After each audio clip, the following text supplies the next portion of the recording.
Saludo a los videntes del canal de History of Science, así como a la Universidad de Coimbra y a la Universidad de Aveiro,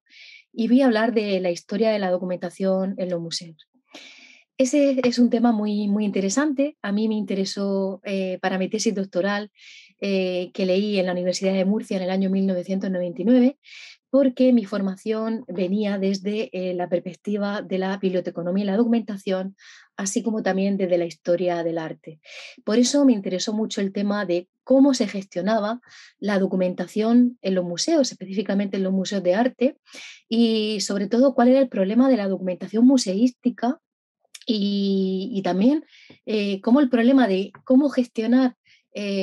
todos esos documentos que generan los museos, pues cómo se habían enfrentado a ellos los museos del principio, incluso desde los antecedentes del museo en la historia del coleccionismo. Es realmente una historia apasionante porque, pues bien, como sabemos, los museos sobre todo van a surgir a partir de la Revolución Francesa,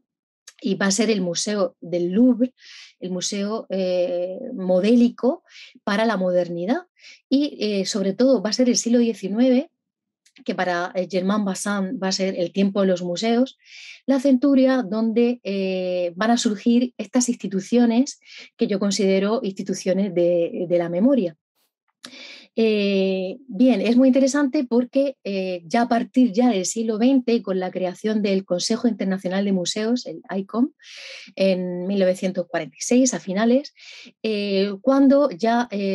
los museos van a tratar de ser muchísimo más abiertos, menos elitistas, donde se va a perseguir a través de la nueva museología, la New Museology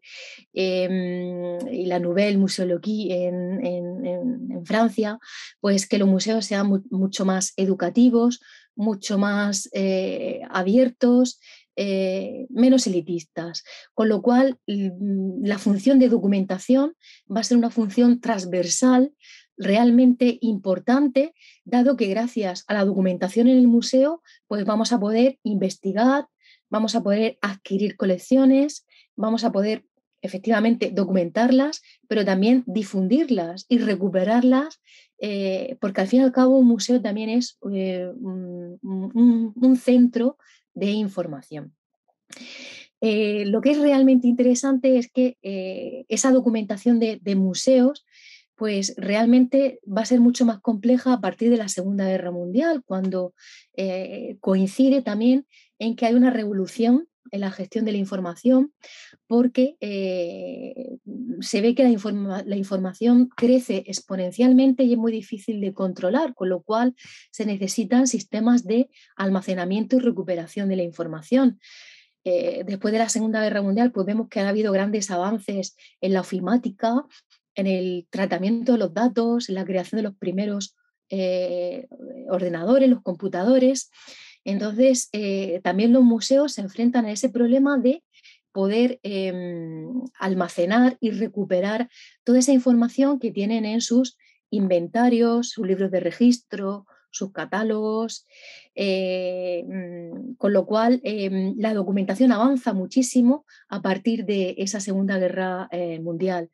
Va a haber países donde ese avance de la documentación de museos va a ser muy importante, por ejemplo en el Reino Unido a través de la MDA, la Museum Documentation Association, y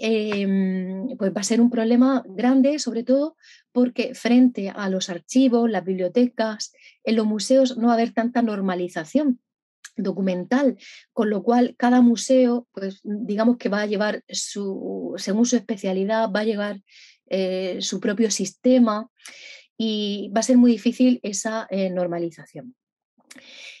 ¿Por qué interesa la historia? Interesa la historia sobre todo porque va a haber una serie de pioneros, de visionarios, que ya se dieron cuenta que realmente el control de la memoria de los museos, incluso la memoria del arte, la memoria de las colecciones, llegaría un momento en que sería difícil de gestionar. Y en ese sentido, pues ya vemos en la historia del coleccionismo y sobre todo ya en el 19, pues por ejemplo en el 18 a Goethe, bien hablando de que el templo del arte crecería exponencialmente, y sobre todo para mí, que fue el objeto de mi tesis doctoral, uno de los grandes visionarios pues fue Paul Otlet, que fue el creador de las ciencias de la documentación,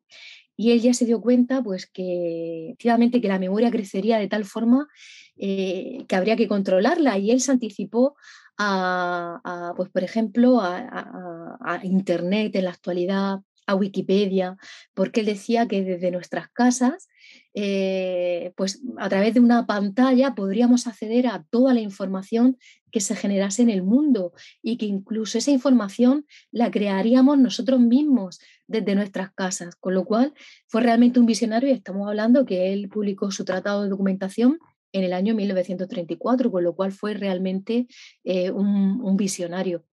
Eh, También la Oficina Internacional de Museos, que es el precedente del ICOM, del Consejo Internacional de Museos, también veían desde París que incluso Henri Faucillon, que fue el historiador del arte que también habló de la creación de esta oficina, de que a través de esta oficina en París se podría controlar toda la memoria de los museos, con lo cual realmente fueron unos visionarios. Y bueno, creo que este tema es muy interesante. En los últimos años, incluso ahora ya se habla de otro término, que es la perspectiva GLAM, que es cómo se gestiona la memoria,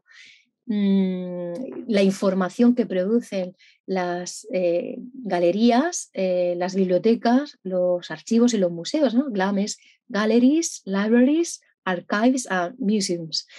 Entonces, eso se está hablando en la última década, y con lo cual eso me produce mucha satisfacción, porque veo que realmente cada vez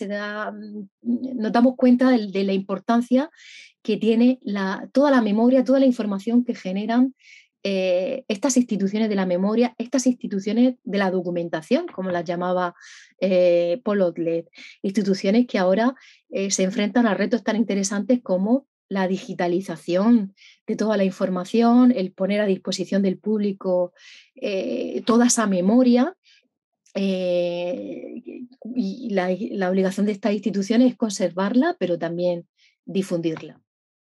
Se você gostou, deixe o like, compartilhe e assine o canal. Para receber notificações de novos vídeos, clique no sininho.